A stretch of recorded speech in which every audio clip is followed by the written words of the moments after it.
Hello everyone, this is Mamata Nikhilesh. Welcome to my channel.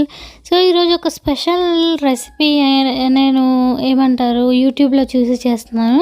అయితే నార్మల్గా omelette అంటే మనం ప్యాన్ మీద వేస్తాం కదా. నేను ఒక వీడియోలో ఇలాగా ఏమంటారు తడకా ప్యాన్లో వాళ్ళు వేయడం చూశాను. సో నేను కూడా ట్రై చేద్దాం ఒకసారి అని ఇలా ట్రై చేశాను, ఎలా వస్తుందో ఏంటో అని. సో మనం నార్మల్గా ప్యాన్ మీద అయితే ఇలా ఇన్స్టెంట్ ఆమ్లెట్ వేసినప్పుడు మొత్తం ముక్కలు ముక్కలుగా అవుతుంది. సరే మరి వాళ్ళైతే ఇందులో రౌండ్గా బన్నులాగా బయటికి తీయడం జరిగింది. సో మనం చేస్తే కూడా అలా వస్తుందా లేదా అని ట్రై చేశాను. కాకపోతే మీరే చూడండి ఎలా వచ్చిందో నాకు చెప్పండి. సో కొద్దిగా భయమేసింది, కానీ పర్లేదు బాగానే వచ్చింది అనిపించింది.